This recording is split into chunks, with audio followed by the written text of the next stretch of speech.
আমার দালালে তো কোনো কাগজপাতি কিছু করে দেয় না। প্রায় 3 দিন চিকিৎসা করার পরে বলতেছে যে তোমার হাত এটা কাটতে হইব, কাটা ছাড়া আর কোনো রাস্তা নেই। এক বুক স্বপ্ন আর অর্থনৈতিক মুক্তির আশায় মানুষ পাড়ি জমায় প্রবাসে।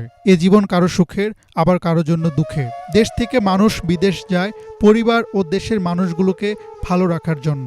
সেই প্রবাসীদের জীবনে কখনো কখনো নেমে আসে অন্ধকার আর অনিশ্চয়তা। ময়মনসিংহ জেলার গৌরীপুর উপজেলার ভাংনামারী ইউনিয়নের দরিদ্র পরিবারের এক যুবক ছোটন মিয়া ভাগ্যের চাকা পরিবর্তন করতে ধার দেনা আর জমি বন্ধক রেখে গিয়েছিলেন সৌদি আরব। কিন্তু সেই ভাগ্যের চাকা যে উল্টো পথে ঘুরবে তা ছিল একেবারেই অজানা। দেনা দায় করে গেছি, মানে সুদের উপরে। আর কিছু জমি ছিল, এগুলো বন্ধক করে তারপরে গেছিলাম।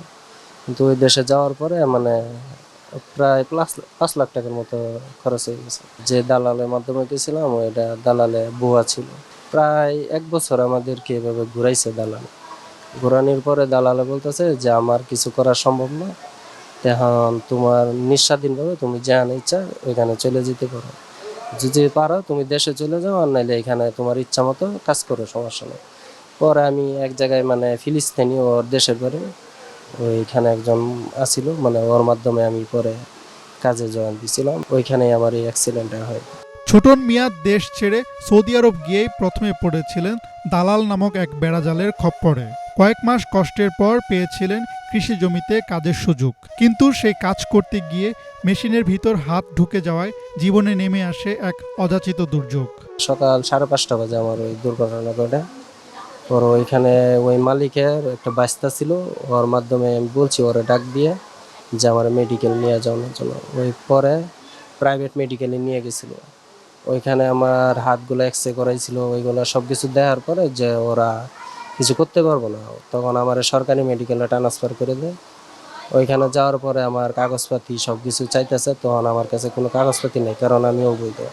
আমার দালালে তো কোনো কাগজপাতি কিছু করে দেয় না। পরে আমার কাছে একটা কার্ড ছিল, ওই কার্ডের মাধ্যমে আমার ওইখানে চিকিৎসা করে। প্রায় 3 দিন চিকিৎসা করার পরে বলতেছে যে তোমার হাত এটা কাটতে হইব, কাটা ছাড়া আর কোনো রাস্তা নেই। পরে আমি বললাম যে না, আমি হাত কাটবো না, আমি দেশে চলে যাই, আমার বাংলাদেশে হয়তো আমার চিকিৎসাটা হইতে পারে। পরে ওরা সব কিছু ব্যবস্থা করে ওই মালিকরে দইরা আমার সব কিছু কাগজপাতি ওকে করছে নতুন করে। করার পরে আমার দেশে পাঠাইছে। ওইগুলা যদি না ওকে করতো তাহলে আমি আসতে পারতাম না। বাংলাদেশে আসার পরে আমার ময়মনসিংহ মেডিকেল নিয়ে যায়, ওইখানে একদিন থেকে এখানে চলে আসি। ওইখানে আসার পরে আবার নতুন করে এক্সরে করাইলো, সব কিছু করলো, যে ওইটা হাত রাখা সম্ভব না, কারণ হাতের অবস্থা একবারে খারাপ হয়ে গেছিল, ইনফেকশন হয়ে গেছিল। 4 দিনের মতো ছিলাম, পরে ওরা অপারেশন করে হাত কেটে ফেলেছে।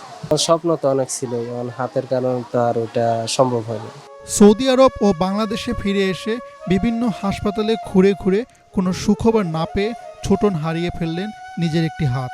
হাত হারিয়ে হাসপাতালের বিছানায় শুয়ে ভোগ করছেন অসহনীয় যন্ত্রণা। ছেলের এমন করুণ পরিণতি দেখে দিশেহারা হয়ে পড়েছেন ছোটনের মা।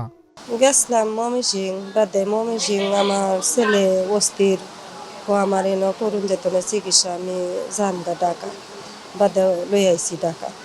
ছেলে হাত কেটে আনছি তো মনে দুঃখই, ছেলে হাত নাই, কিভাবে চলবো এটাই চিন্তা। সবসময় ছেলে আসিন মত কাছে বাড়ি গদ্দার করবো, হ্যাঁ মেশিন কিনবো, বড় কিনা চলবো, অন্ত এদের হইল না। সুদে টাকা ধার আর জমি বন্ধক রেখে বিদেশে গিয়ে হাত হারানো ছোটনের ভবিষ্যৎ এখন বেশ অনিশ্চিত। মাথার উপর দেনার বোঝা নিয়ে লাখ টাকা খরচ করে কৃত্রিম হাত প্রতিস্থাপন ছোটনের জন্য যেন এক প্রকার দুঃস্বপ্ন। এ নিয়ে সরকারের সহযোগিতা চান স্বপ্নবাজ এ যুবক।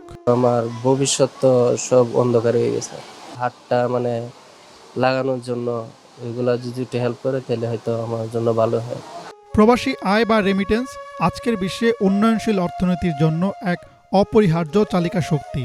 উন্নয়নশীল দেশগুলোতে যখন অর্থনৈতিক সংকট নেমে আসে তখন প্রবাসী পাঠানো রেমিটেন্স হয়ে ওঠে অর্থনীতির জন্য অক্সিজেন। তাই প্রবাসীদের দুঃখের সময় সরকারের এগিয়ে আসা উচিত বলে মনে করেন অনেকেই। হাসনাত জুবায়ের, বাংলা ভিশন, ঢাকা।